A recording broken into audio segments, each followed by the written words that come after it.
Ahoy! Ahoy! Hello there! Me mateys, hello! What's up? Oh, oh. Ahoy, me mateys, and welcome to Criminally Historical. Now grab your sea legs and come with me before I pour out the cat o' nine tails. We got some pirate stuff to discuss.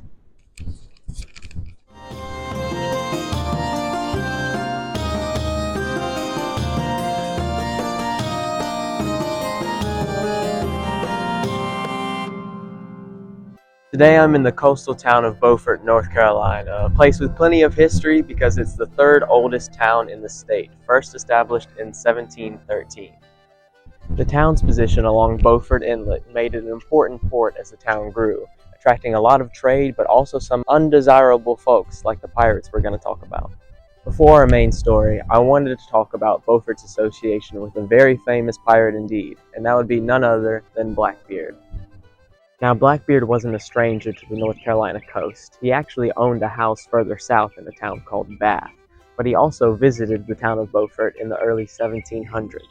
You might be wondering why I'm filming in front of this beautiful historic house, and that's because Blackbeard actually stayed at this very residence in the early 1700s while doing an expedition along the North Carolina coast. It's called the Hammock House, and at the time it was actually an inn. While Blackbeard was staying there, there was another young woman who was also there, who did not care for his presence at all. This made him so angry that upon him leaving, he actually ordered that she would be killed and hanged from a nearby oak tree.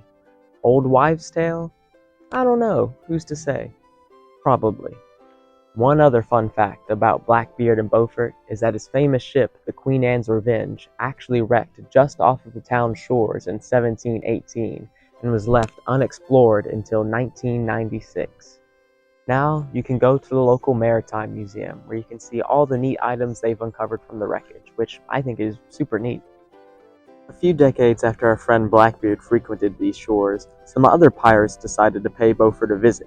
This time in the form of Spanish privateers. Privateers were a little different than your standard rogue DIY pirates because they had official license from a country to go out and attack another country's vessels, especially in times of war. In the 1740s, England and Spain were in the midst of the War of Jenkins' Ear. Crazy name, I know, but a guy named Robert Jenkins got his ear cut off by some Spanish coast guards, so fair enough, I guess. And pirating was on the rage. This meant that in 1747, Beaufort was visited by some Spanish privateers, but what I found interesting is that the majority of the attackers were actually black. You see, they were from St. Augustine, Florida, where the Spanish had set up Fort Mose, a free black settlement. The Spanish used it as a way to kind of allure runaway slaves from the English colonies. That way they would pledge allegiance to the King of Spain and fight for their side. They were just fighting for a different country under another cause. So, these privateers sailed their way up to North Carolina, and in June of 1747, they were first spotted off the coast of Beaufort, testing the waters a bit by looting some nearby vessels.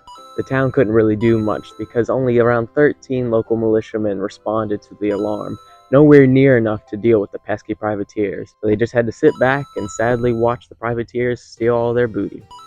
This put the town on alert, because they knew these privateers would come back since they faced little to no resistance the first time around. It was then thrown upon Colonel Thomas Lovick to gather up men from the surrounding areas of Carteret County. After his efforts, he was able to get around 53 men to be summoned upon further attack on the town. Although Beaufort was growing as a port, the town itself was still relatively small. This vulnerability is what led the privateers to attack in the first place.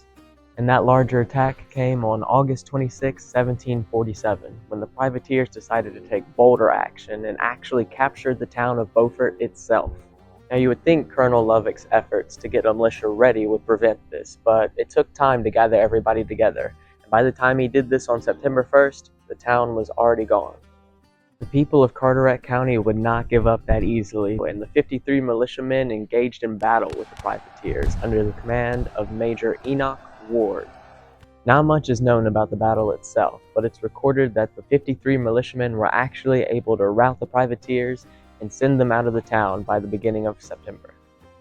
The militiamen remained on duty for several days afterwards to make sure the privateers weren't going to come back for round two, but they didn't, and everything seemed to return to normal.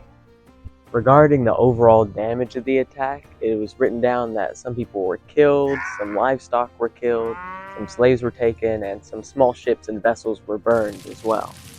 So it seems the overall goal in this attack was to inflict as much mayhem as possible on this burgeoning coastal town, damaging the English with these privateers demonstrating their loyalty to Spain. The militiamen seem to have been able to get a hold of some of the privateers from St. Augustine as well, because it's recorded that William Moore asked for 1,500 pounds of beef to sustain the militiamen and 10 prisoners they gained from the privateers.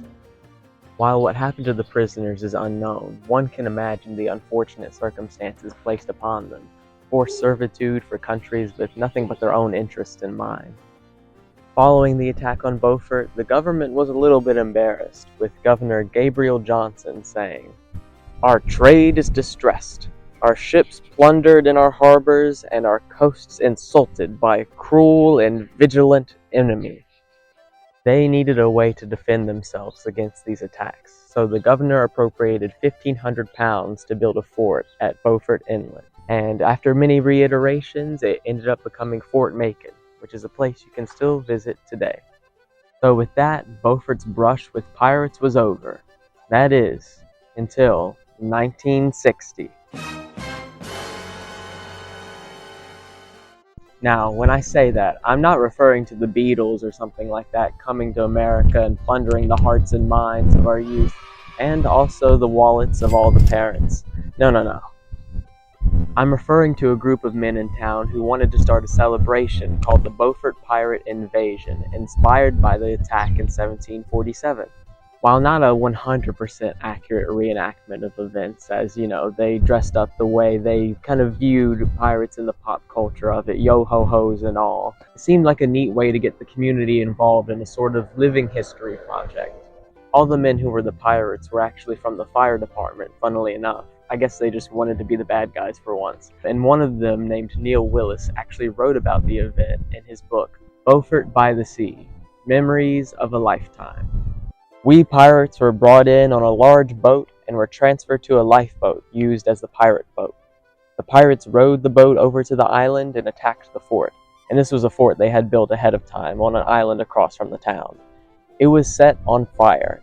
Then we rowed across to the shore and charged over the breakwater with blood-curdling screams, waving cutlasses, and firing guns." He then goes on to describe when they landed on shore, the water was much deeper than they expected, so when these pirates jumped out of their boat, they were in over their heads, and their costumes and everything got kind of ruined, but they pushed on. But these defenders of the town were able to capture them, throwing them into horse-drawn carts and taking them off to the jail. Now, this event still occurs every year in Beaufort, and it's grown quite a bit. Last I checked, there's around a couple hundred reenactors with all sorts of different activities and things that the community can take part in.